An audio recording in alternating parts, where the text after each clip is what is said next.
Welcome back to the Path to Peace Therapy podcast. I'm Stephanie Buckley, an ADHD parenting strategist and family systems coach.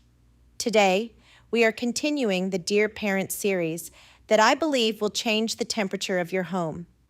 We often talk about parenting from our own perspective, our exhaustion, our frustration, our desire for cooperation. But today, I want to flip the lens. I want to read you a letter. It's a letter your child would write to you if they had the words and the neurological awareness to explain why they are so angry, so defiant, or so anxious.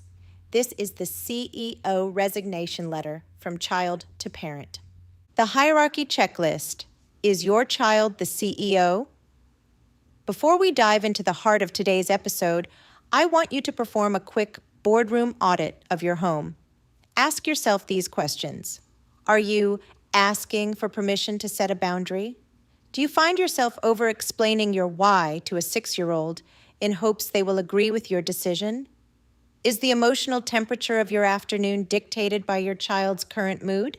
Does your child have the final say on the family schedule, what's for dinner, or when the screens go off? If you feel like you are constantly in a state of negotiation, or if you feel a sense of dread before setting a limit because you don't want to deal with the fallout, your child has likely been promoted to CEO. In a healthy system, parents are the consultants and the leaders. If you feel like you are the assistant trying to manage a tiny, volatile executive, the pyramid is upside down.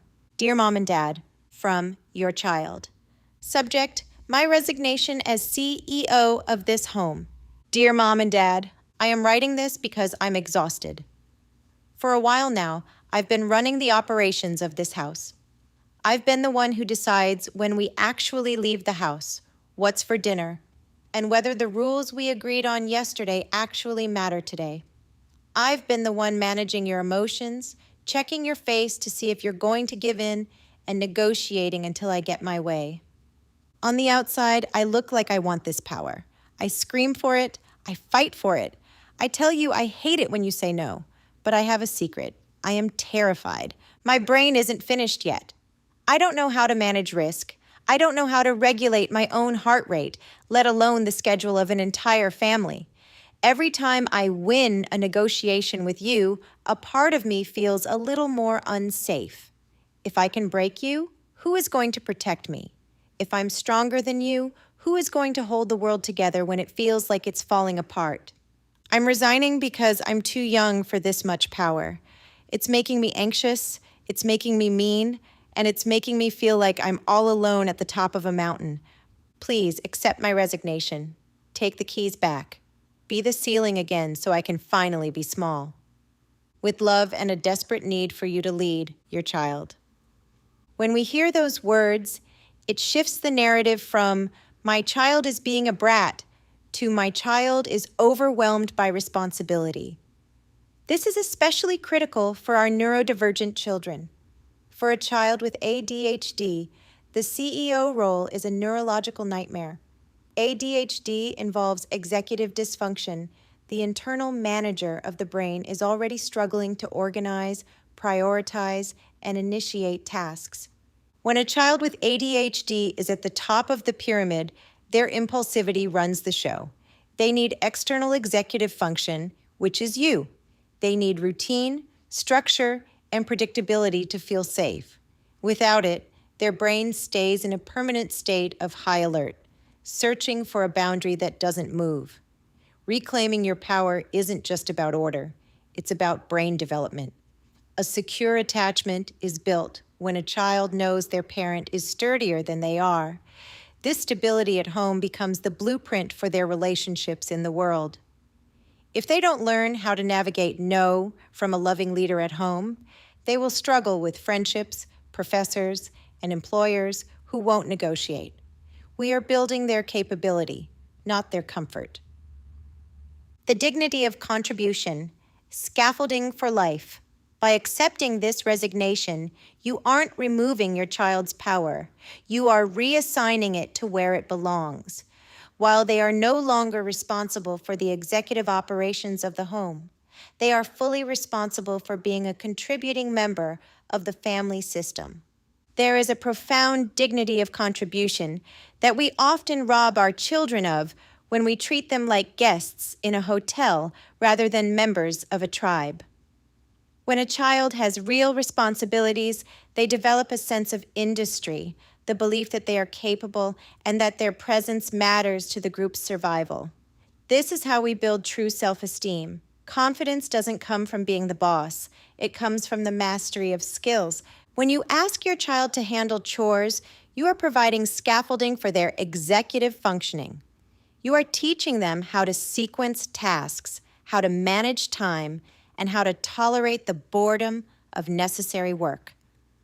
The power of the first win, making the bed. Let's look at the first task on the list, making the bed. This isn't about having a tidy room for guests. It is a neurological intervention. For the ADHD brain, which is chronically hunting for dopamine, making the bed provides an immediate hit of accomplishment. It is dopamine priming. By finishing a tangible task first thing in the morning, your child sets a success momentum for the day. It also provides visual decompression. A messy bed is visual noise that contributes to internal chaos. By smoothing those sheets, they are creating a calming anchor in their environment. Most importantly, it practices sequencing pulling the sheet, smoothing the blanket, placing the pillow. This is plan, execute, finish training. You are helping them develop an internal locus of control, proving to them that they have the agency to change their world for the better before they even leave their room. To make this shift work, we have to change the way we speak. We move from negotiating to notifying. The old way. Can you please think about emptying the dishwasher?